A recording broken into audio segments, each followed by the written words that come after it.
Hello दोस्तों, नमस्कार। आज हम पढ़ने जा रहे हैं कक्षा 12वीं के लिए महत्वपूर्ण लेखक परिचय। उनमें पहला है फणीश्वर नाथ रेणु। इनकी दो रचनाएं भाषा शैली और साहित्य में स्थान पढ़ेंगे, ठीक है। और अच्छे से इनको याद करना। तो शुरू करते हैं। सबसे पहले दो रचनाएं, उनमें प्रमुख है मेला अंचल और प्रतिपरी कथा।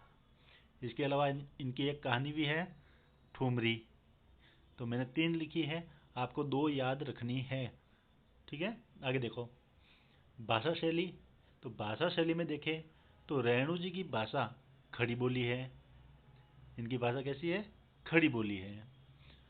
फणीश्वर नाथ रेणु जी ने अपनी रचनाओं में आम आदमी की बात की, आम व्यक्ति की बात इन्होंने अपनी रचनाओं में की है। साथ ही उनकी भाषा मुहावरा, लोकोक्तियों और भावपूर्ण संवाद का प्रयोग किया। कैसे संवाद? भावपूर्ण संवाद का प्रयोग किया है। इनकी भाषा में तद्भव शब्दों को भी देखा जा सकता है, क्योंकि इनके जो काव्य में आंचलिक शब्द आए और आंचलिक शब्द तद्भव होते हैं, इसलिए ज़्यादातर तो तद्भव शब्दों का प्रयोग भी इनकी इनकी रचनाओं में देखा जा सकता है। रेणु जी की भाषा सरल, सहज और मार्मिक है। कैसी है? सरल है, सहज है और मार्मिक यानी कि मर्म देने वाली है, ठीक है। देखते हैं। इनकी भाषा में चित्रात्मकता और काव्यात्मकता का गुण विद्यमान है। इसका चित्रात्मकता और काव्यात्मकता का गुण विद्यमान है। फणीश्वर नाथ रेणु जी की शैली प्रतीकात्मक और चित्रात्मक, वर्णनात्मक और भावात्मक आदि शैलियों का प्रयोग इन्होंने अपने काव्यों में किया है। कौन कौन सी?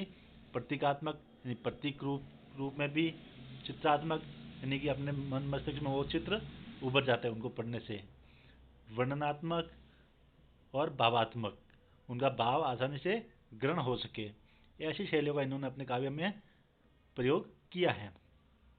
रेणु जी की भाषा में भावों को स्पष्ट कर देने की क्षमता है। भावों को आसानी से स्पष्ट कर देती है, ऐसी इनकी भाषा शैली है, ठीक है। आगे देखते हैं। साहित्य में स्थान। तो रेणु जी का साहित्य में क्या स्थान है, तो वो हम देखेंगे। तो फणीश्वर नाथ रेणु का हिंदी साहित्य में महत्वपूर्ण योगदान है। क्यों? क्योंकि इन्होंने आंचलिक उपन्यास लिखने की प्रथा को शुरू किया। किसको? आंचलिक उपन्यास, अर्थात इन्होंने जो उपन्यास लिखे उनमें इनकी जो भाषा है, वो शैली है, वो आंचलिक रही, यानी कि आंचलिक शब्दों को इन्होंने उठाया और वो काव्य रचना की। इसलिए आंचलिक उपन्यास लिखने की प्रथा सबसे पहले इन्होंने ही शुरू की। उनमें सबसे प्रसिद्ध और सबसे पहला आंचलिक उपन्यास माना जाता है इनका, वो है मेला अंचल। कौन सा है? मेला अंचल। इनका प्रसिद्ध आंचलिक उपन्यास है, जिसमें आम बोलचाल और आम ग्रामीण भाषा में जो शब्द प्रयोग में होते हैं, उन शब्दों का इसमें ज़्यादा प्रयोग हुआ है। रेणु जी की शैली प्रेमचंद से काफ़ी मिलती है।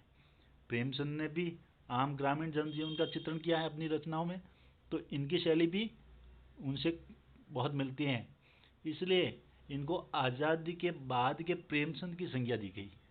किसकी? आज़ादी के बाद के प्रेमचंद की संज्ञा इनको दी गई है, ठीक है। तो इस तरह से अति महत्वपूर्ण है, आप इसका अध्ययन जरूर करें। धन्यवाद।